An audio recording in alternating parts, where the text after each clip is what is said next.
So, media and people in general keep talking about this migrant issue after the images and the audio of the children migrants in detention centers. And it has gotten to the point, although I've made a video about this earlier, it has gotten to the point where even in my country, where these sort of things don't reach, it did. And it actually passed on the news.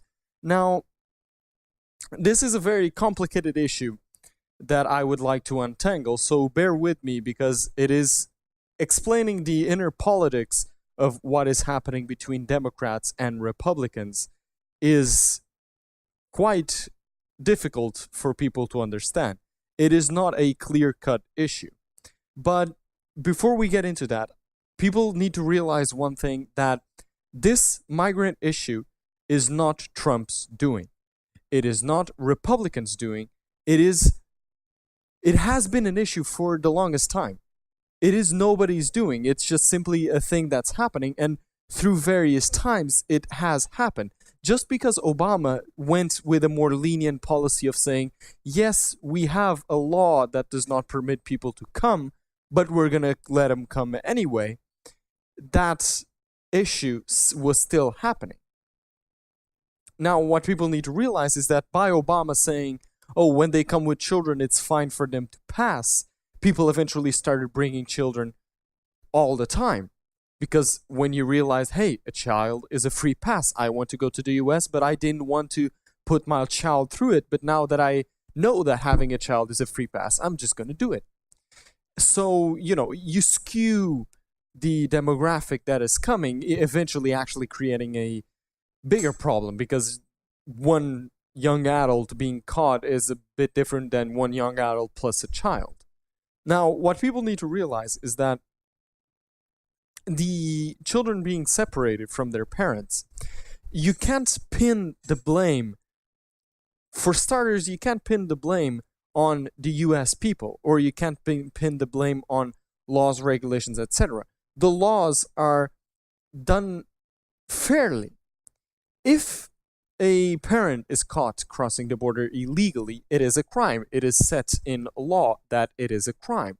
And as such, he should serve a sentence. But the child pretty much had nothing to do with it. Well, what do? We send his parent to jail.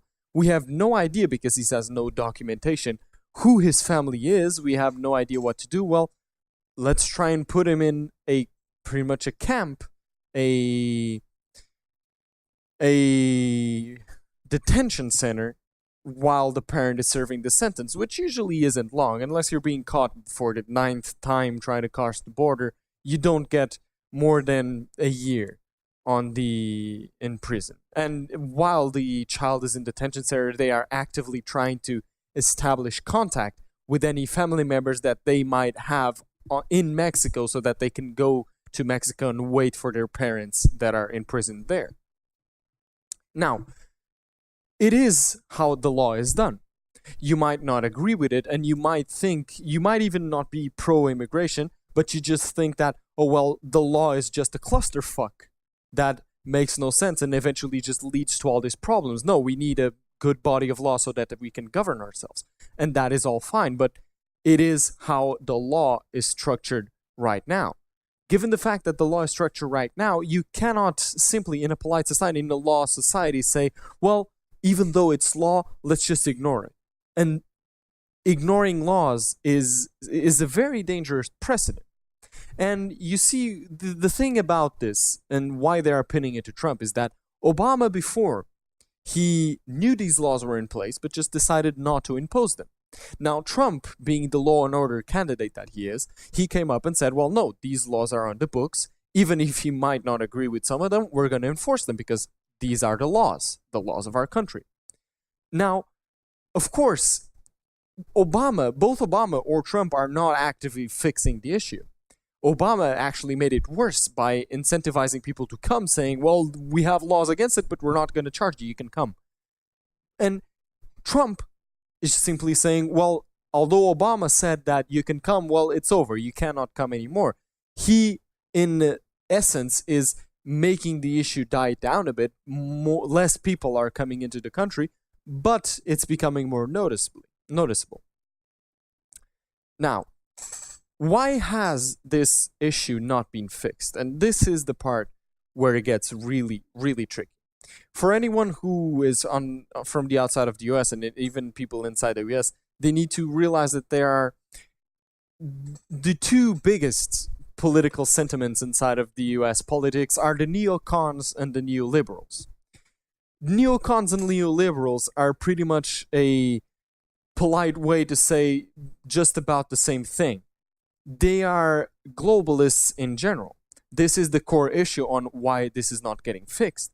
Because when the media says that, oh, even Melania Trump is against her husband and says that she hates seeing the children being treated like this, she's not going against Trump.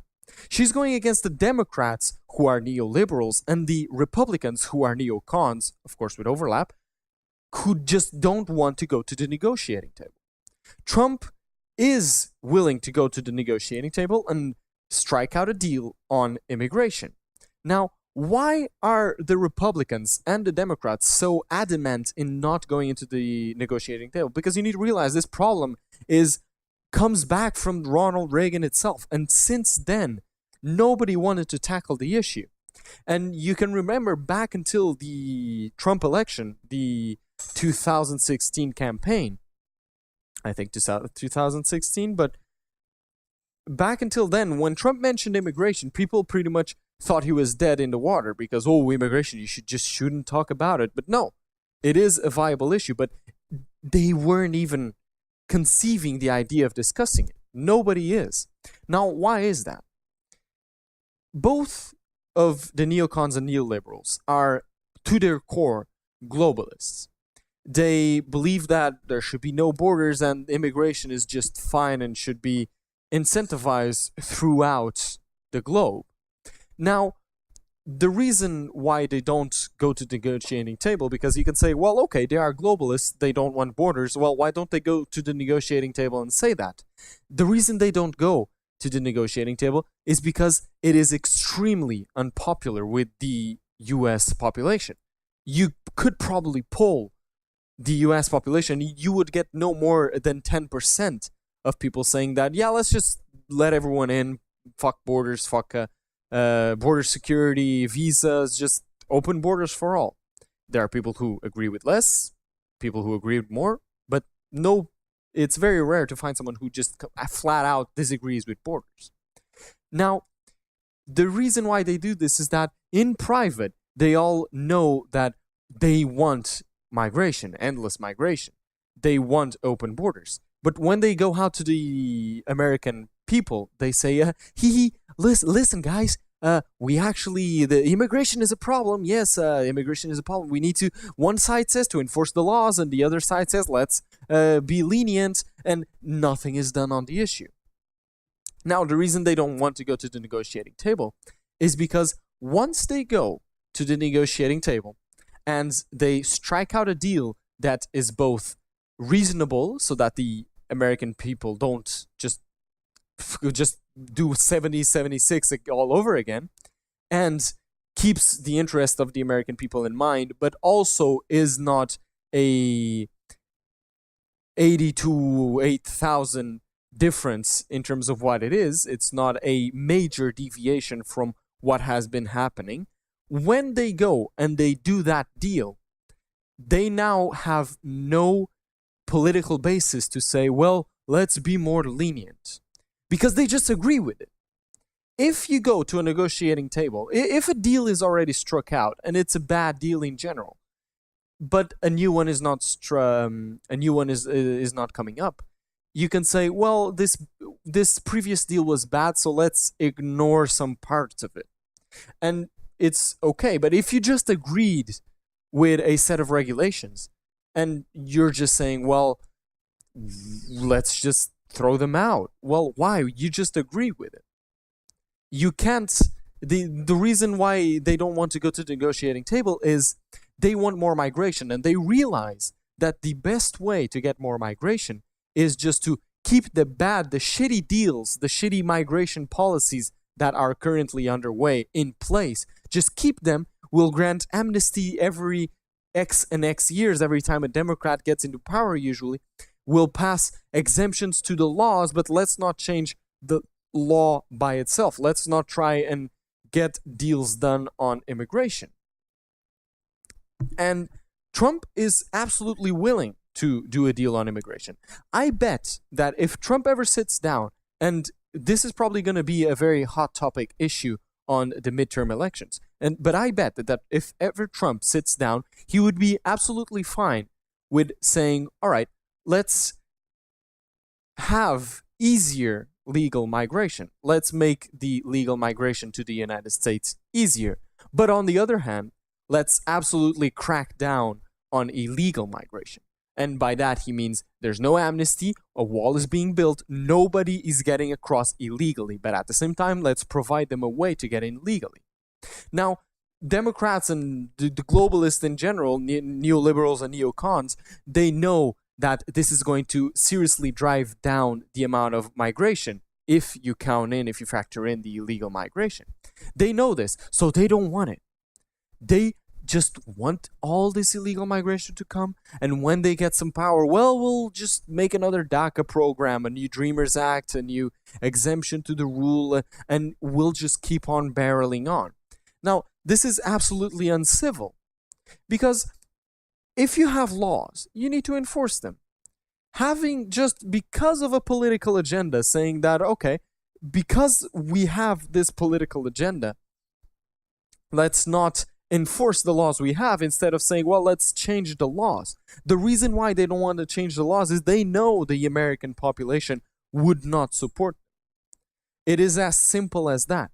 This people need to understand how corrupt politicians, and especially establishment politicians, are in this aspect. You can look at the European Union for a very easy example of this regarding the European army.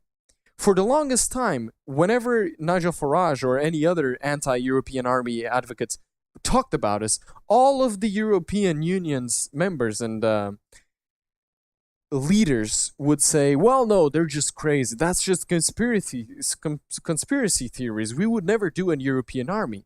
When Brexit happens, and when Nigel Farage is leaving and Britain was the one that opposed the European army the most, they're suddenly talking about the European army. The reason why they said it was crazy was because they knew a big chunk of the European Union was against it.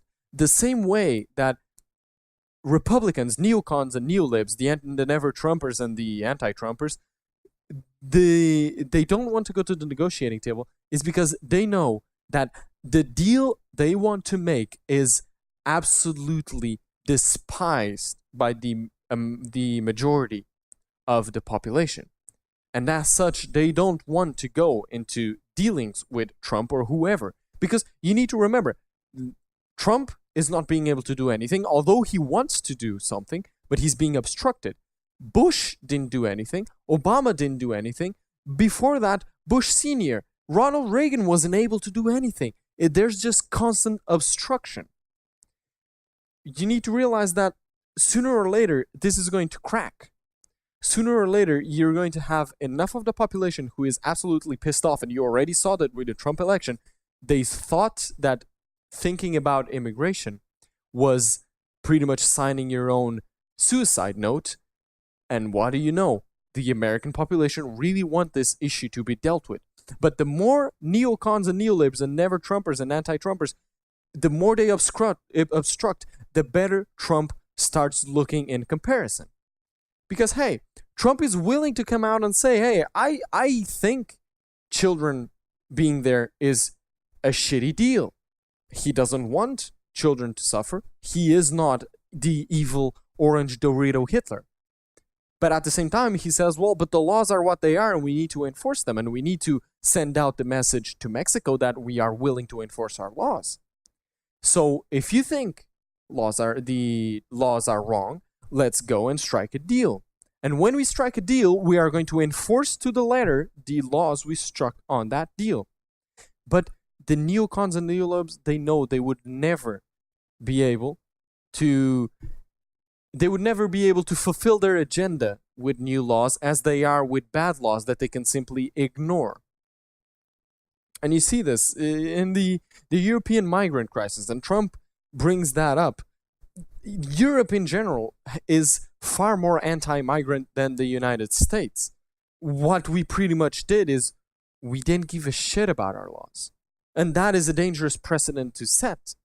Because if you have asylum laws in the European Union that, well, the asylum recipients, they are supposed to stay in the first safe country they arrive at, then how come people are just letting them stream across borders? Well, just come, it's fine, just, it's not illegal, we're not going to do anything about it. We're just waving laws off. It becomes an unlawful society, and no society survives the lack or the non-enforcement of laws. This is late Roman Empire things. In the late Roman Empire, they started to just waive their laws. They knew they had them, but they didn't care. And this was very dangerous. And it is a very complicated issue, and I really want people to understand why it is such a big and complicated issue. It's not because Trump is a Hitler. It's not because immigration, he just wants no migrants. No, it's because neocons and neolabors know that they want more migrants in general. And they know the best way to get more migrants is to let them stream across the border and blame it on shitty laws. But when someone comes and says, well, if they're so shitty, let's change them, they're going to say, no, please, let's not change them because we're getting more migrants this way. We're getting more immigrants. And with new laws that, well, since they're new, they can't be shitty because we agreed to them. Well, with new laws, we won't be able to have this excuse. So yeah, people, first and foremost, people blaming Trump for this are absolutely wrong. He's not to blame. He's simply putting the his hand down and saying, listen, the laws are here, we're going to enforce them. And the laws are pretty lenient. I know it's very, very sad and it's very heartstringing that you look at children behind bars, and actually those were pictures from the Obama admin, but you look children crying and screaming for their parents. But listen, it's not Trump's fault that some parents in Mexico decided knowingly full well that what he was doing was illegal. He just decided to cross the border with his children. You know, we don't look at, of course, we look with sadness at the child, but we are not going to forgive a bank robber just because he brought his own kid to the bank robbing. That just doesn't happen. People blaming Trump for this are absolutely wrong. And on the other side, people need to understand why nothing is being done about this and why there's so much obstruction into resolving this issue. Neocons and neolibs, they are fine with what things are. They don't want to change it. So yeah, people really need to wise up about this. They need to realize that the Democrats clamoring for the open borders and clamoring for mercy, they are completely fine with everything that's happening. They actually want it. They just want to put on the air that, it's so bad, it's horrible. No, if they cared about children, they would go to the negotiating table. But they're not doing that. So yeah, it is something important to think about. It's not Trump's fault, and the establishment does not want to fix it.